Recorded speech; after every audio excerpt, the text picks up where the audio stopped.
Istanbuldagi O'zbekiston bosh konsulxonasi O'zbekiston fuqarolarini jiddiy ogohlantirdi.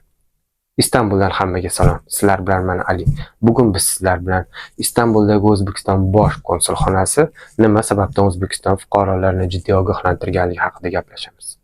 So'nggi yillarda O'zbekiston fuqarolari O'zbekistonga qaytish vaqtida aeroportda juda ham ko'p noma'lum va notanish shaxslar tomonidan o'zlarini buyumlarini, bagajlarini olib o'tib berish iltimos qilinayotgani juda ham ko'p kuzatilgan. Va buning natijasida o'zlari bilmagan holatda soddadil xalqimiz vakillari uyushgan jinoiy guruhlarga sherik bo'lib qolishayotgani aytib o'tilgan. Agarki siz O'zbekistonga qaytayotganingizda aeroportda noma'lum shaxslar tomonidan o'zlarini buyumlarini O'zbekistonga olib o'tib berish yoki bo'lmasa turli xil dori vositalarini yaqin qarindoshlarga yetkazib berish, ularni imkoniyatlari yo'qligi olib borishga yoki jo'natishga imkoniyatlari yo'qligi aytib o'tilsa, qat'iy rad javobini aytishingiz bilan ogohlantirilgan. Nima sababdan? Chunki so'nggi yillarda mana shunaqangi O'zbekiston hududiga kirish taqiqlangan buyumlarni, noqonuniy hujjatlarni va turli xil inson organizmiga salbiy ta'sir ko'rsatuvchi psixotrop moddalarni olib o'tishga urinishlar soni juda ham ko'payganligi aytib o'tilgan.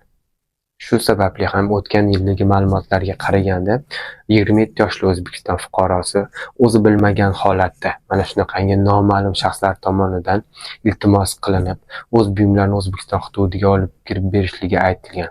U ham o'zi bilmagan holatda u buyumlarni olib o'zi bilan olib o'tishga uringan va buni natijasida uni juda inson organizmiga salbiy ta'sir ko'rsatuvchi psixotrop moddalar borligi aniqlanib, bu fuqaro 27 yoshda 10 yilga ozodlikdan mahrum etilganligi aytib o'tilgan. Shu sababli ham siz ham O'zbekistonga qaytayotgan vaqtingizda aeroportda kimdir sizdan iltimos qilsa, o'z buyumlarini, mana shunaqa dokumentlarni yoki bo'lmasa turli xil dori vositalarini olib o'tib berish iltimos qilinsa, qat'iy rad javobini bering. Chunki siz ham o'zingiz bilmagan holatda mana shunaqangi uyushgan jinoiy guruhlarga sherik bo'lib qolib, juda ham ko'p yillaringizni qamoqda o'tkazib qolishingiz mumkin. Juda ham ehtiyot bo'linglar. Kanalimga obuna bo'linglar. Hammaga omad.